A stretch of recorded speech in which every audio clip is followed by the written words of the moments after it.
The morning mist hung low over the Scottish Highlands as Sergeant William MacLeod adjusted his ceremonial uniform outside Balmoral Castle.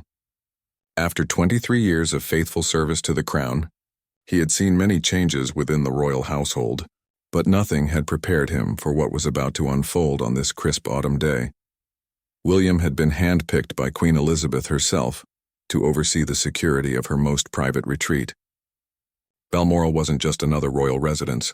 It was the Queen's sanctuary, a place where she could escape the pressures of monarchy and simply be herself. Every stone, every room, every corner of the estate held precious memories of the late monarch. The Queen had passed away just 6 months earlier, and the castle still felt heavy with her absence. The staff moved quietly through the halls, maintaining the estate exactly as she had left it. Her personal quarters remained untouched, sealed according to her final wishes and King Charles's explicit instructions. These weren't just rooms. They were sacred spaces that held the essence of a woman who had dedicated her entire life to serving her people. As William made his morning rounds, he noticed an unusual commotion near the main entrance. Several cars were approaching the castle, their engines cutting through the peaceful silence of the Highland morning. This was unexpected. The official royal calendar showed no scheduled visits for today, and any member of the royal family typically provided advance notice before arriving at Balmoral. William quickly radioed his team, alerting them to the unannounced arrival.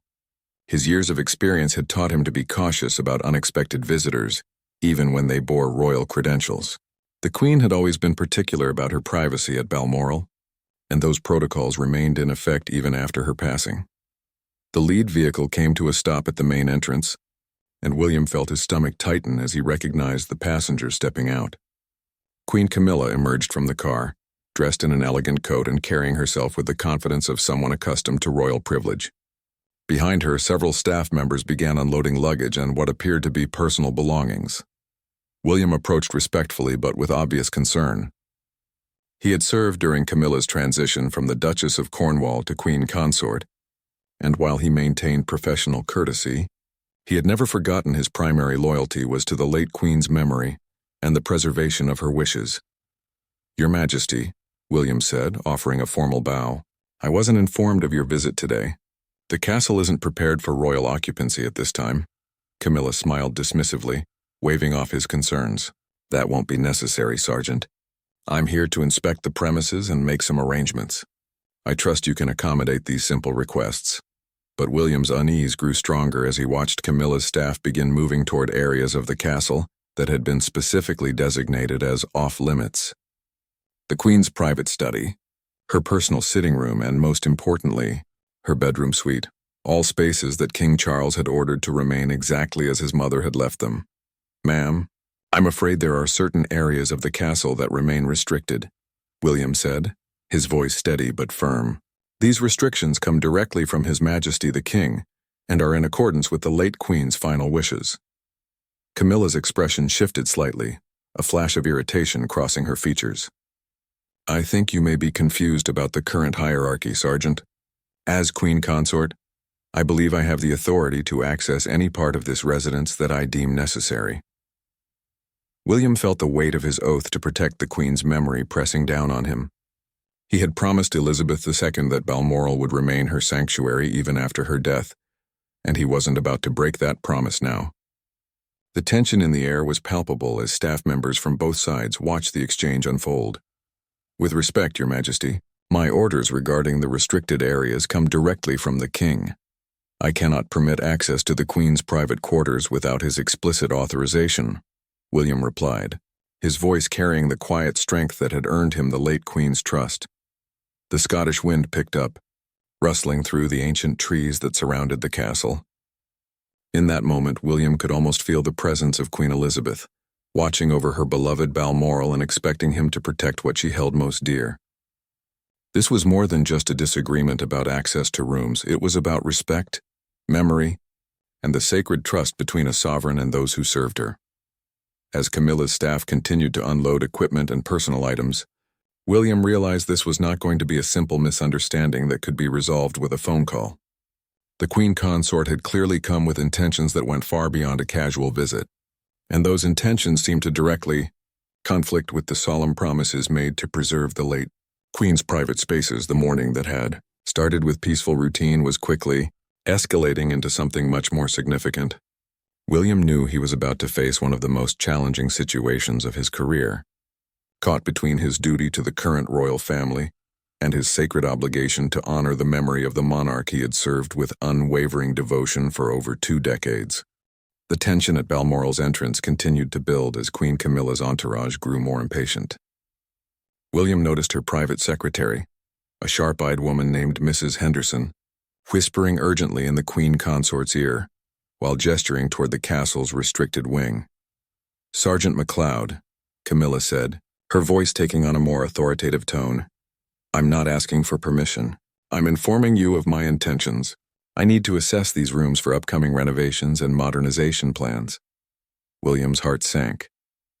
Renovations meant changes, and changes meant erasing the carefully preserved atmosphere that Queen Elizabeth had specifically requested be maintained. The late Queen had been very clear in her final instructions. Balmoral was to remain a living memorial to her time there, especially her most private spaces, Your Majesty. "Perhaps we could contact His Majesty the King to clarify the current protocols," William suggested diplomatically. "I'm certain he would want to be involved in any decisions regarding modifications to the castle." Mrs. Henderson stepped forward, producing an official-looking document from her briefcase. "That won't be necessary, Sergeant. We have the proper authorizations here. The Queen Consort has been granted full administrative oversight of all royal residences pending the completion of the transition period." William examined the document carefully, his trained eye looking for any irregularities. While the paperwork appeared legitimate, something felt wrong about the timing and manner of this visit. The late Queen had always been meticulous about official procedures, and this rushed approach seemed contrary to everything she had taught him about proper royal protocol. Meanwhile, several of Camilla's staff members had begun setting up what appeared to be measuring equipment and cameras near the restricted areas. William watched with growing alarm as they prepared to document spaces that were meant to remain private and untouched. "I must insist that all activity cease until I can verify these instructions with the King's private office," William declared, stepping between the staff and the entrance to the Queen's former quarters. Camilla's patience finally wore thin. "Sergeant, you are overstepping your authority. I am the Queen Consort of this realm, and I will not be denied access to any part of my husband's properties by a mere security guard." The words stung, but William had faced worse challenges during his years of service. He thought of the countless times Queen Elizabeth had personally thanked him for his dedication, the quiet conversations they had shared about the importance of preserving tradition and respecting the past. "Ma'am, I served Her late Majesty for over 2 decades, William replied, his voice steady despite the emotional weight of the moment. "She entrusted me with protecting not just her physical safety, but also her legacy and her wishes. I cannot and will not abandon that responsibility." Other staff members at Balmoral had begun to gather, drawn by the commotion. William noticed the castle's head housekeeper, Mrs. Grant, watching from a window with obvious distress. She had worked alongside Queen Elizabeth for 30 years and understood better than anyone the significance of the spaces Camilla wanted to access. The Queen Consort seemed to realize that her direct approach wasn't working. She changed tactics, adopting a more conciliatory tone. "Sergeant, I understand your loyalty to my late mother-in-law, but surely you can see that the castle must evolve to serve the current royal family's needs. These rooms sitting empty serve no one." "With respect, Your Majesty, they serve memory," William replied. "They serve the promise I made to a dying queen that her most sacred spaces would be preserved. They serve the thousands of people who loved and respected her, who find comfort knowing that some things remain unchanged in a world that moves too fast." Mrs. Henderson tried to intervene again, suggesting they could work around William's concerns by limiting their initial assessment to just the outer areas of the restricted wing, but William could see through the compromise. Once they gained any access, it would be impossible to prevent further encroachment.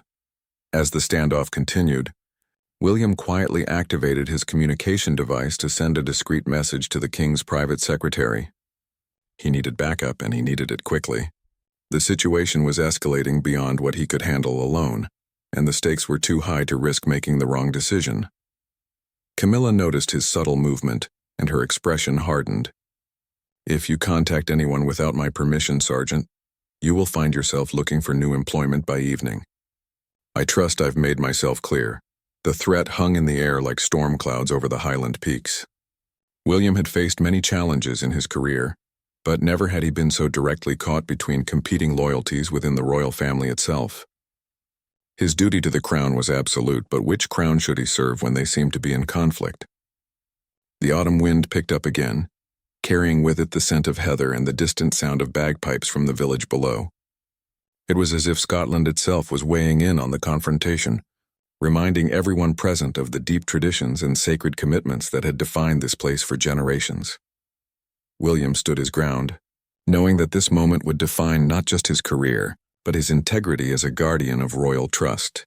The Queen's private quarters remained locked behind him, waiting to see whether their protector would hold firm or yield to pressure from above. The message William had discreetly sent reached the King's private office within minutes, but the response time felt like hours as the confrontation at Balmoral intensified. Queen Camilla had grown increasingly frustrated with what she saw as insubordination from a mere employee, while William remained steadfast in his commitment to protecting the late Queen's final wishes. "This is absolutely ridiculous," Camilla declared, pacing back and forth in front of the castle's main entrance. "I have traveled all the way from London for this inspection, and I will not be turned away by someone who clearly doesn't understand the new order of things." Mrs. Henderson attempted to defuse the situation by suggesting they could begin with other areas of the castle while waiting for clarification from the King's office. However, William could see that this was merely a stalling tactic. The Queen Consort's team had come specifically prepared to access and document the restricted areas. Just then, Mrs. Grant, the head housekeeper, approached the group with obvious reluctance. She had been watching the confrontation from inside the castle and felt compelled to speak up, despite her natural inclination to avoid conflict with the royal family. "Your Majesty," Mrs. Grant said quietly, offering a respectful curtsy, "perhaps I could show you some of the other beautiful rooms in the castle while Sergeant MacLeod sorts out the administrative details. The Queen's public reception rooms are truly magnificent and might serve your purposes just as well." Camilla turned her sharp gaze toward the housekeeper. "Mrs. Grant, isn't it? I appreciate your suggestion, but I specifically need to see the private quarters. There are plans being developed that require accurate assessments of those particular spaces." William felt a chill run down his spine. Plans being developed suggested that Camilla's visit was part of a larger scheme, one that might have been set in motion without King Charles's direct knowledge or approval.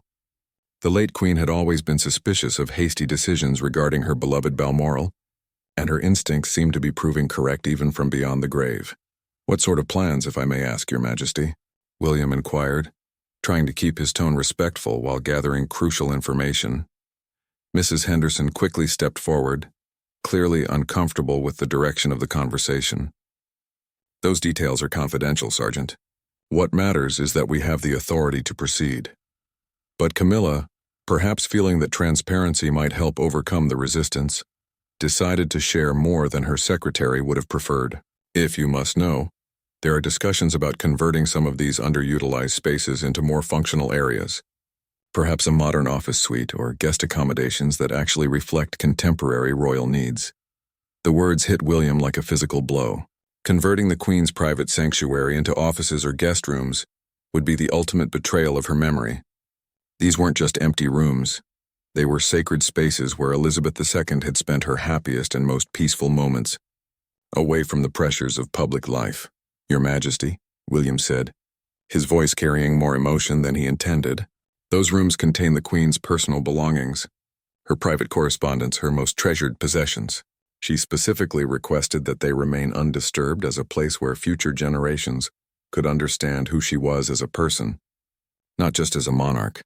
Camilla's expression softened slightly, perhaps recognizing the genuine pain in William's voice. "Sergeant, I understand your sentimental attachment, but we cannot allow sentiment to override practical necessity. The monarchy must modernize to remain relevant." At that moment, William's communication device buzzed with an incoming message. His heart leaped with hope.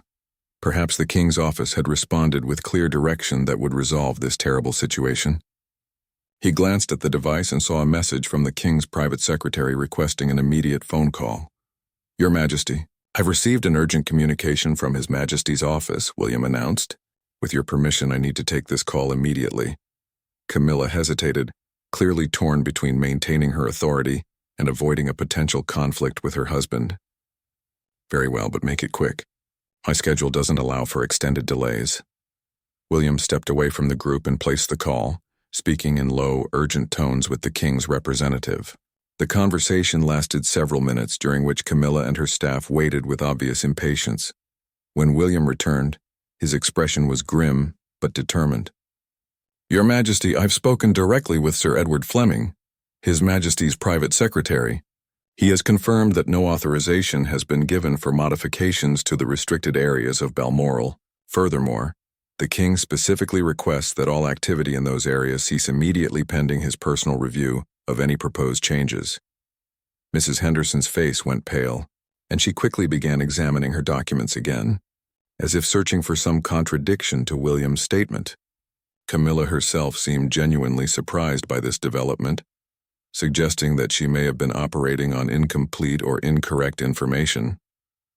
There must be some mistake, Camilla insisted. The documents we have clearly indicate my authority in these matters. William pulled out his own phone and offered it to the Queen Consort. Your Majesty, Sir Edward is standing by to speak with you directly if you'd like to clarify these conflicting instructions. The offer hung in the air like a challenge. William knew he was taking an enormous risk by essentially calling the Queen Consort's bluff, but his loyalty to the late Queen's memory demanded that he stand firm. The next few moments would determine whether his career would survive this confrontation, but more importantly, whether the sacred trust placed in him would be honored. The silence that followed William's offer to connect Queen Camilla directly with the king's private secretary was deafening. The Highland wind seemed to hold its breath as everyone present realized they had reached a critical moment that would determine the outcome of this unprecedented confrontation. Camilla stared at the offered phone for what felt like an eternity. Her staff members exchanged nervous glances, clearly aware that accepting the call would either vindicate their queen consort's authority or expose a serious miscommunication within the royal hierarchy. Mrs. Henderson whispered urgently in Camilla's ear, Your Majesty, perhaps we should return to London and clarify these matters through proper channels before proceeding. But Camilla's pride had been challenged, and she was not accustomed to backing down from confrontations, especially with palace staff. No, she said firmly, though William detected a slight tremor in her voice. I'll take that call. William handed over his phone with a respectful nod, though his heart was pounding. He had essentially forced the Queen Consort into a position where she would have to directly challenge her husband's explicit instructions or admit that her authority had been exaggerated or misrepresented. Sir Edward, Camilla said into the phone, her voice carrying the authoritative tone she used in official situations. This is Queen Camilla. I'm at Balmoral conducting an important inspection, and there seems to be some confusion about my authorization to access certain areas. William couldn't hear Sir Edward's response, but he could see Camilla's expression changing as the conversation progressed. Her confident demeanor gradually gave way to surprise, then confusion, and finally what appeared to be embarrassment. I see, Camilla said quietly. No, I wasn't aware that Charles had specifically reserved those areas. Yes, I understand the sensitivity of the matter. The conversation continued for several more minutes, with Camilla mostly listening and offering only brief responses. Mrs. Grant had moved closer during the phone call, her maternal instincts making her sensitive to the shifting dynamics of the situation. As someone who had served the royal family for decades, she understood the delicate balance between respect for hierarchy and protection of sacred traditions.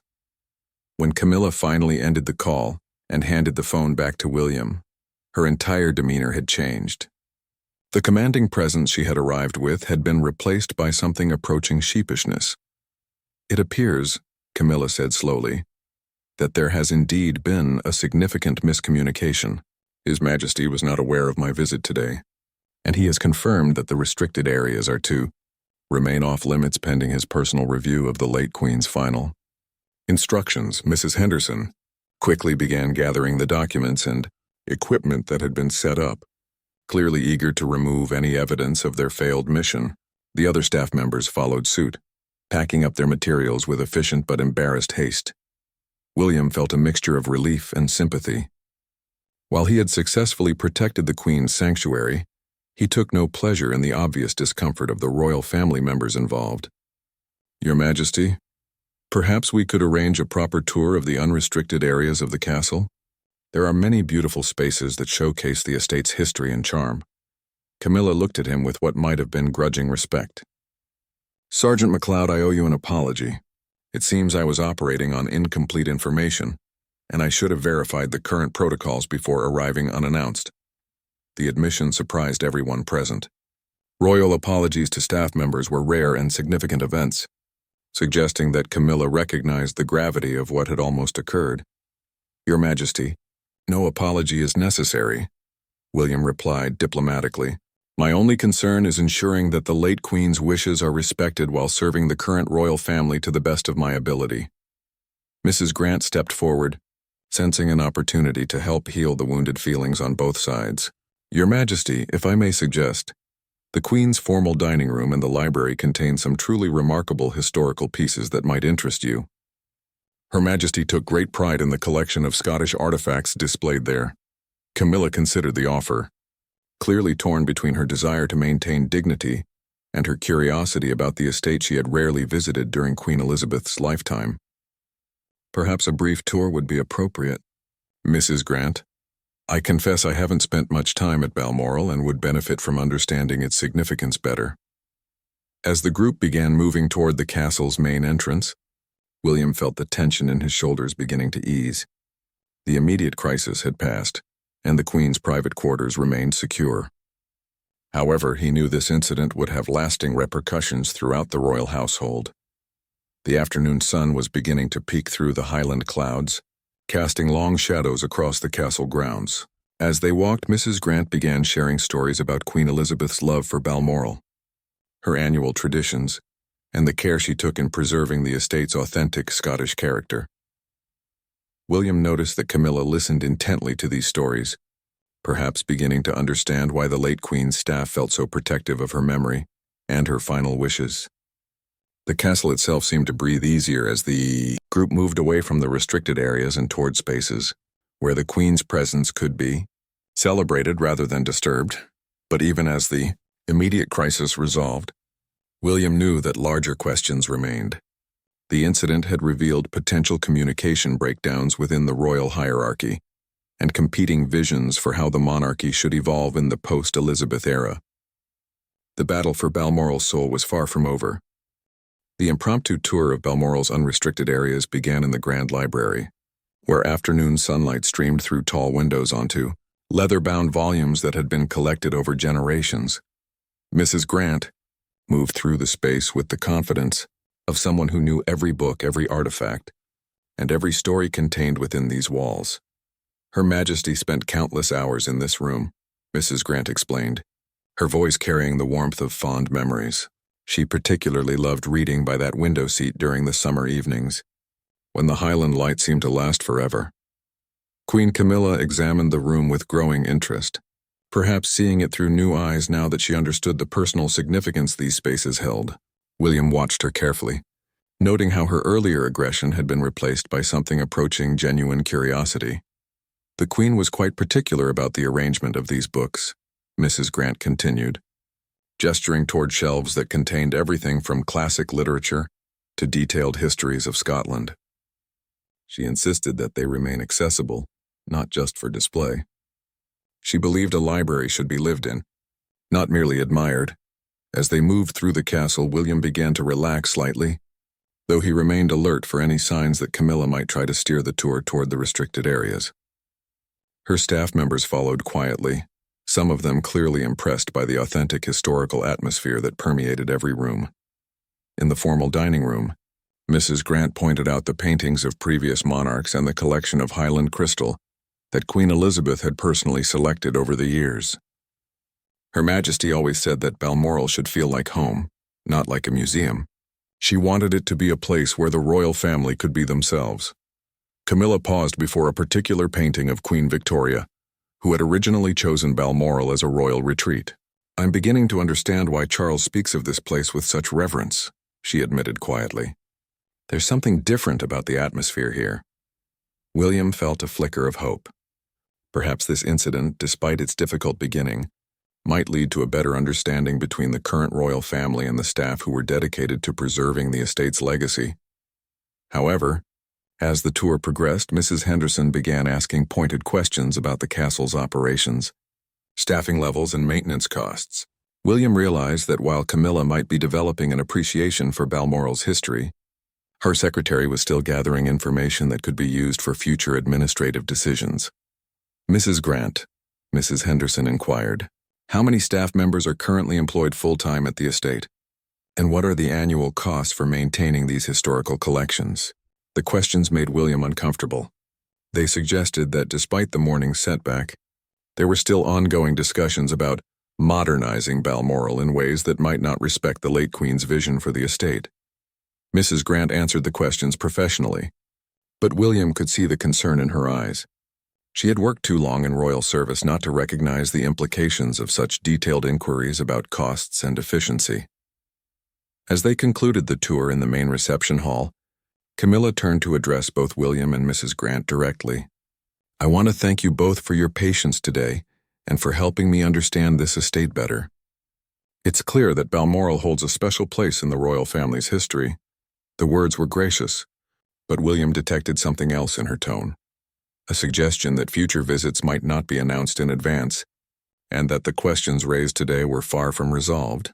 Your Majesty, William said carefully, we are always honored to serve the royal family. Our only request is that we receive proper advance notice for any future visits, so we can ensure the estate is prepared to welcome you appropriately. Camilla smiled, but the expression didn't quite reach her eyes. Of course, Sergeant. Proper procedures should always be followed. As the Queen Consort's entourage prepared to depart, Mrs. Henderson approached William one final time. Sergeant MacLeod, you should know that this matter will likely be reviewed at the highest levels. Questions have been raised about whether current staffing arrangements at Balmoral are still appropriate for the new reign. The threat was subtle, but unmistakable.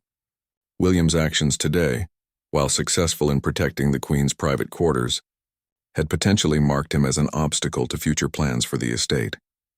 After the cars disappeared down the Highland Road, William and Mrs. Grant stood together in the castle's courtyard, both processing what had occurred.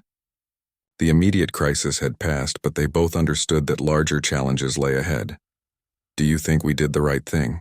Mrs. Grant asked quietly, her voice carrying the weight of decades of loyal service.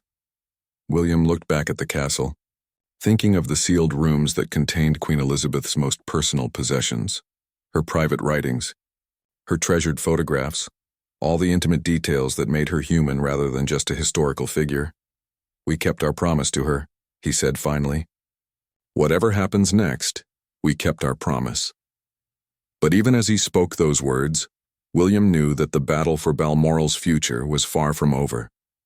Today's confrontation had been just the opening move in what might become a much larger struggle between those who wanted to preserve the past and those who were determined to reshape the monarchy for a new era. 3 days after Queen Camilla's unexpected visit, William MacLeod received a formal summons to appear before the Royal Household Personnel Committee in London.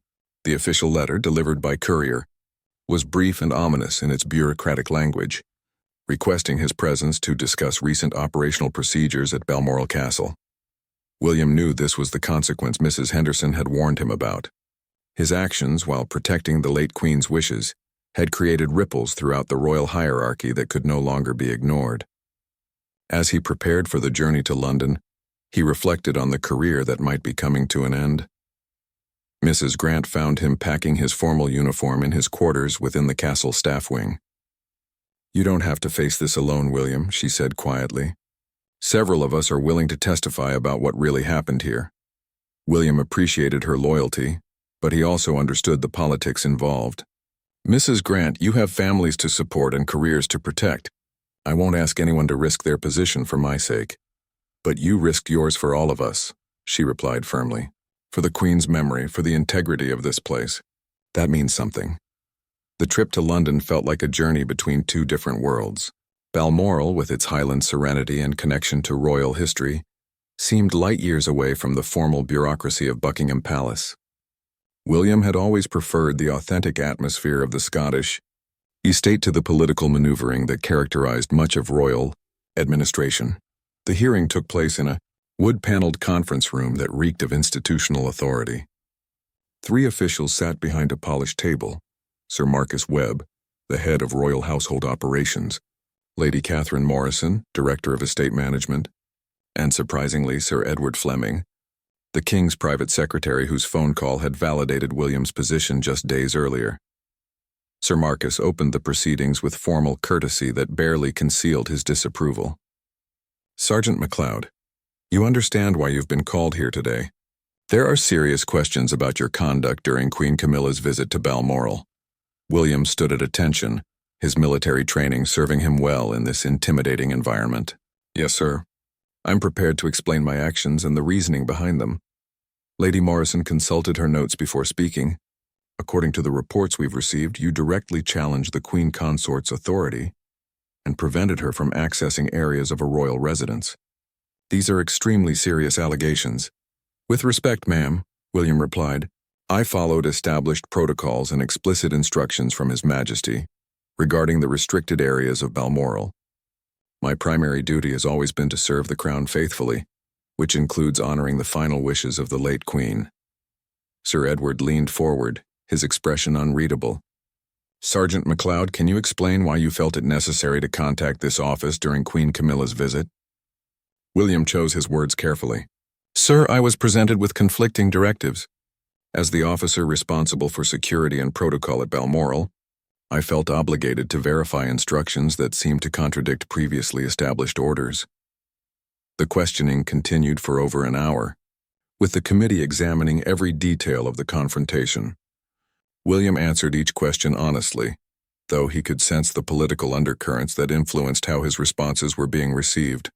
Finally, Sir Marcus asked the question that William had been dreading. "Sergeant MacLeod, do you believe your actions were appropriate for someone in your position when dealing with a member of the royal family?" William took a deep breath, knowing that his next words would likely determine his future. "Sir, I believe my actions were appropriate for someone who has sworn an oath to serve the Crown faithfully and to honor the trust placed in me by Queen Elizabeth II. If protecting her final wishes and maintaining the integrity of her memory is considered inappropriate, then I respectfully accept the consequences of that judgment." The room fell silent. William's refusal to apologize or show deference seemed to surprise the committee members, who were accustomed to staff members being intimidated by formal proceedings. Sir Edward cleared his throat. "Sergeant MacLeod, you should know that His Majesty the King has reviewed the incident personally. He has confirmed that your interpretation of the protocols was correct, and that the Queen's private quarters are to remain off-limits pending his personal review." The statement seemed to catch Sir Marcus and Lady Morrison off guard, suggesting that not all committee members had been fully briefed on the King's position regarding the incident. "However," Sir Edward continued, "there are concerns about how the situation was handled. Questions have been raised about whether current security arrangements at Balmoral are still suitable for the changing needs of the royal family." William understood the subtext. While his actions might be technically vindicated, there were powerful forces within the royal household who saw him as an obstacle to their plans for modernizing the monarchy's operations. "What exactly are you suggesting, Sir Edward?" William asked directly. "We are suggesting," Lady Morrison interjected, "that you might be more comfortable in a position that better matches your obvious talents for historical preservation. There's an opening at Windsor Castle in the Archives Department. That might suit your particular interests." The offer was clearly a face-saving demotion, a way to remove William from Balmoral without the embarrassment of an outright dismissal. It would allow the royal household to claim they were rewarding his loyalty, while actually neutralizing his influence over the estate's future. William looked around the room at faces that represented decades of royal service and political calculation. These people understood power and hierarchy, but he wondered if they truly understood the sacred trust that existed between the monarchy and those who served it most faithfully. "I appreciate the offer," William said finally, "but my commitment is to Balmoral and to fulfilling the responsibilities entrusted to me by Queen Elizabeth II. If my services are no longer wanted there, Then perhaps it's time for me to retire from royal service altogether. The committee members exchanged glances, clearly not expecting such a direct response. William's willingness to walk away rather than accept a compromise position changed the dynamics of the entire proceeding. The unexpected turn in William's response created a moment of genuine uncertainty in the committee room. His willingness to resign rather than accept a compromise position had shifted the power dynamic in ways that clearly made the officials uncomfortable. Sir Edward Fleming excused himself from the room, claiming he needed to make an urgent phone call. William suspected he was contacting King Charles directly to discuss this development. The prospect of a loyal, long-serving guardian of royal tradition walking away entirely was apparently not an outcome the palace had anticipated. During the 20-minute recess, William sat alone in the formal waiting area, surrounded by portraits of previous monarchs who had faced their own challenges in balancing tradition with progress. He thought about Queen Elizabeth, who had always managed to modernize the monarchy while preserving its essential character and dignity. When the committee reconvened, Sir Edward returned with a noticeably different demeanor. He took his seat and addressed William directly, bypassing the formal hierarchy that had dominated the earlier proceedings. "Sergeant MacLeod, I've just spoken with His Majesty the King. He wishes me to convey his personal gratitude for your faithful service to his mother and your dedication to preserving her memory at Balmoral." William felt a surge of relief, though he remained cautious about celebrating too early. Royal politics were complex, and expressions of gratitude didn't always translate into practical support.